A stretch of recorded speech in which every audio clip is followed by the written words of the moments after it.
Iran से deal ना होने का ऐलान करके अमेरिकी नायब सदर जी.डी. वेंस इस्लामाबाद से रवाना हो गए। मीडिया ब्रीफिंग में जी.डी. वेंस ने बताया कि ईरान के साथ मुज़ाकरात किसी मुआहदे तक नहीं पहुंच सके। उन्होंने हतमी पेशकश दे दी है, देखना है कि क्या ईरान उसे कबूल करेगा। ईरान ने अमेरिकी शराइत तस्लीम नहीं की। अमेरिका ने अपनी रेड लाइन्स और जिन चीजों को एडजस्ट कर सकते हैं वो बता दी, वो चीजें भी बताई जो एडजस्ट नहीं कर सकते। उन्होंने ऐसा आज़म नहीं देखा कि ईरान मुस्तकबिल में न्यूक्लियर हथियार नहीं बनाएगा। अमेरिकी वफ्द ने ईरान के मंजमंद एहसासों समेत तमाम अमूर पर बात की, लचकदारी का मुजाहरा किया, मगर डील ना हो सकी। वो मुसलसल सदर ट्रंप से राब्ते में थे। अमेरिकी सदर, नायब सदर का वजीर आजम पाकिस्तान और फील्ड मार्शल से इजहार शुक्र, कहा कि वह वजीर आजम पाकिस्तान और फील्ड मार्शल ने हैरत अंगेज काम किया। अमेरिका ईरान इख्तलाफात दूर और डील कराने की कोशिश।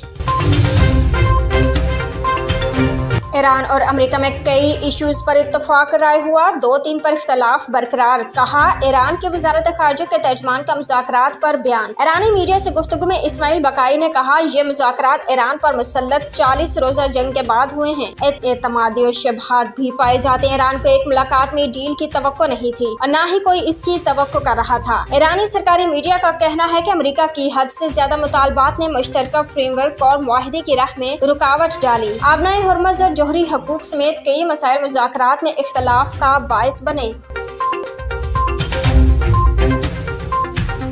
उम्मीद है अमेरिका और ईरान मुस्बत जज्बे को बरकरार रखते हुए पायदार अमन और खुशहाली के हसूल की तरफ बढ़ेंगे। फ्रेकेन जंगबंदी के लिए अपने अज़्म की पासदारी जारी रखें। नायब वजीर आजम इसहाक डार की मीडिया ब्रीफिंग, कहा कि उन्होंने और फील्ड मार्शल आसिम मुनीर ने अमेरिका और ईरान के दरमियान कई अदवार पर मुश्तमिल नहायत संजीदा और तामीरी मुज़ाकरात में सालिसी के मुज़ाकराती अमल शरीक अमेरिका और ईरान के वफूद के शुक्रगुजार हैं। दोनों ममालिक ने वजीर आजम की दरख्वास्त पर मुस्बत रद्द-ए-अमल दिया। पाकिस्तान आइंदा भी ईरान और अमेरिका के दरमियान रवाबित और मुज़ाकरात के लिए अपना किरदार अदा करता रहेगा।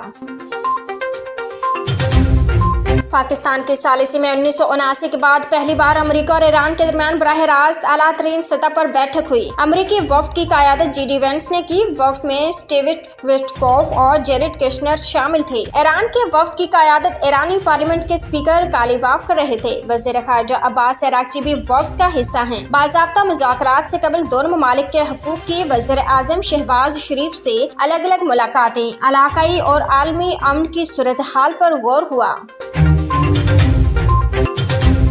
अमेरिकी सदर डोनाल्ड ट्रंप ने कहा है कि ईरान को शिकस्त दे चुके हैं, अमेरिका जंग जीत चुका है। मुज़ाकरात कामयाब हों या ना हो उन्हें फर्क नहीं पड़ता। ये भी कहा कि शायद ईरान ने पानी में चंद बारूदी सुरंगें लगा रखी हैं। अमेरिका के पास बारूदी सुरंगें साफ करने वाली मशीनरी है, हुर्मुज़ की सफाई कर रहे हैं। अगर चीन ने ईरान को हथियार फराहम करता है तो उससे बड़े मसाइल पड़े।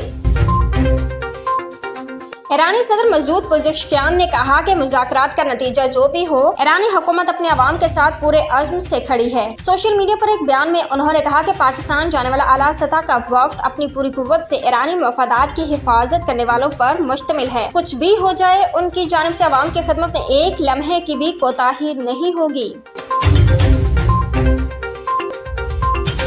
ईरान की मुसल्ह फौज में आबनाए हुर्मुज़ में बारूदी सुरंगों की सफाई शुरू करने का अमेरिकी सेंट्रल कमांड का दावा मुस्तरद कर दिया। पासदाराने इनकलाब ने कहा है कि आबनाए हुर्मुज़ से सिर्फ गैर फौजी जहाजों को गुजरने की इजाजत है। हुर्मुज़ से फौजी जहाजों की गुजरने की किसी भी कोशिश का सख्त जवाब दिया जाएगा। इससे पहले अमेरिकी सेंटकॉम ने कहा था कि वो 2 गाइडेड मिसाइल बरदार अमेरिकी बहरी जंगी जहाजों ने ऑपरेशन में हिस्सा लिया। आने वाले दिनों में अजाफी अमेरिकी फौज और ज़रिया ड्रोन्स भी इस ऑपरेशन में शामिल होंगे। अमेरिकी वज़ीर जंग पीर हेक्सिक ने भी कहा था कि अमेरिकी जहाजों USS फ्रैंकलिन एंडरसन और माइकल मर्फी ने आबी गुजरगाह की हिफाजत के लिए ऑपरेशन किया था।